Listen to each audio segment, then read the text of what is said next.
Because right now, it's easy for you to take me for granted, laugh at me, laugh at my decisions, make a mockery of my consecrations, call me a lady that does not have open eye, tell me that I'm a young man that does not have sense. Oh God, don't worry. Let us get to the end. Every road a man has taken, it will become obvious whether you were at the right road. When? At the end.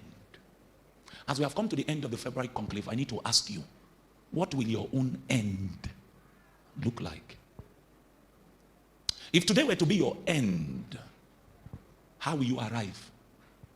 Will it be to destruction? Or will it be to the alternate destination, which the Bible calls what? Life. Life. So if you go there, he says, enter by what? Narrow gate. For wide is the gate. And what? Broad is the way. That does what? And there are what? Many. This is the thing that scares me. Many. Many. So it means, therefore, it's possible to look at somebody and think that the person has entered in by the narrow gate. But heaven does not recognize him as the few.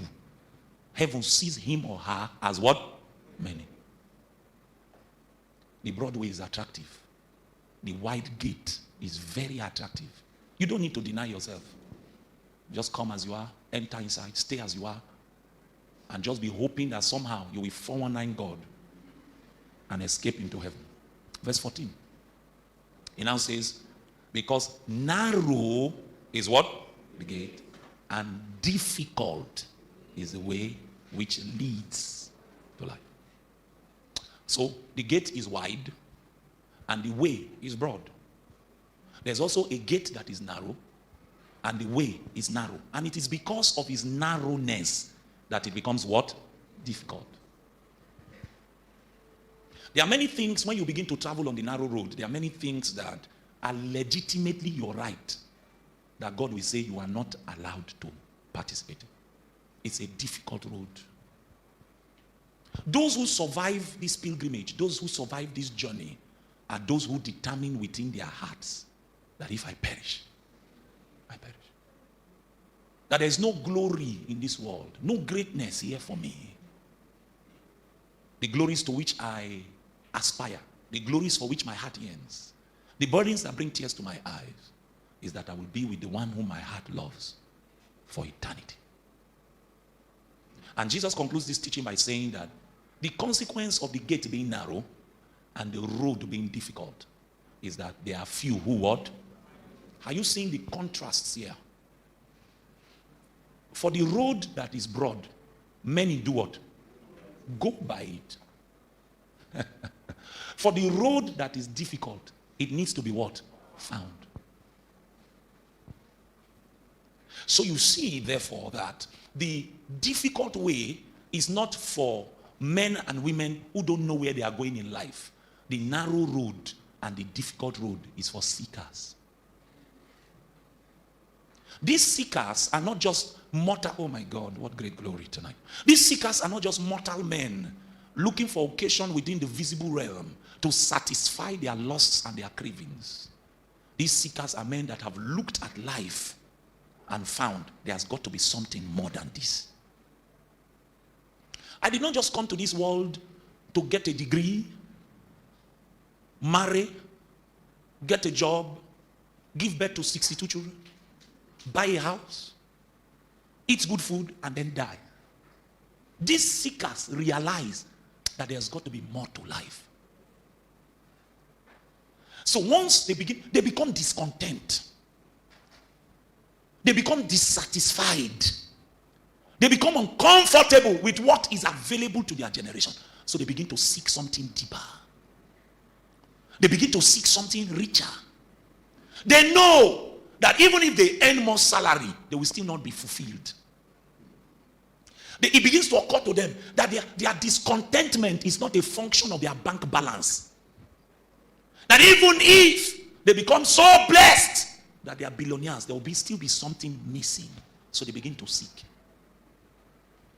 In the journey of seeking, because every time the heart of a mortal becomes open and sincere towards God, what we call an epignosis happens, where you come into a personal, thorough knowledge of God. God now steps out of the shadows and says, aha, you are looking for something beyond yourself.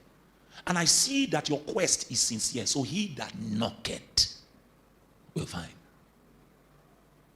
So he steps out of the shadows and says, here I am. Your union and your embrace of me will only become beneficial to you if you take this road. He will show you the narrow gate. Then he will now begin to teach you how to navigate the difficult terrain. How to survive in a generation where careless eating and gluttony is now being celebrated.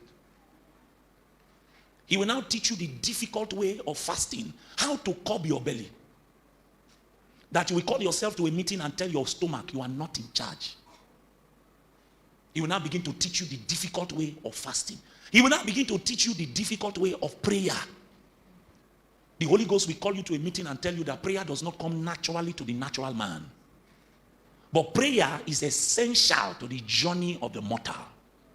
So this essential ingredient for your progress in this life, the only way to engage it thoroughly is that I must help you. I will aid you. He now begins to teach you how to navigate this difficult terrain by the instrument of prayer. He will now begin to show you that there is a difficult module that is called consecration. Now you by yourself will have to wake up one day and say that this is my life. Take it. Use it for your glory. So your greatest resource on this difficult way, I told you on Saturday morning, is the person called who? The Holy Ghost. The Holy Ghost. So tonight, the item I need to add is not here. It's in 2 Peter chapter 1. So let's begin at verse 1. 2 Peter chapter 1 and verse 1. Oh, thank you, Holy Ghost. 2 Peter chapter 1 and verse 1. So Peter begins his second letter or epistle by introducing himself. He says, Simon Peter, a what? And what? Apostle of Jesus Christ. So first of all, the one writing this epistle is a what? Bondservant. That word that is translated bondservant simply means slave. So Simon Peter was a what? A slave of who? Jesus Christ. So he gives us his credentials. He gives us the authority by which he's writing this epistle. First, he's a slave of Jesus Christ, and he is a messenger of Jesus Christ. Apostolos, a sent one of Jesus Christ. Not just one that is sent, but one who also sits in the office of what? An apostle. Are you with me? Yes, sir. So if we want to summarize Peter's introduction, Peter was saying, I am one who has been through the narrow gate, and I walk on the difficult road.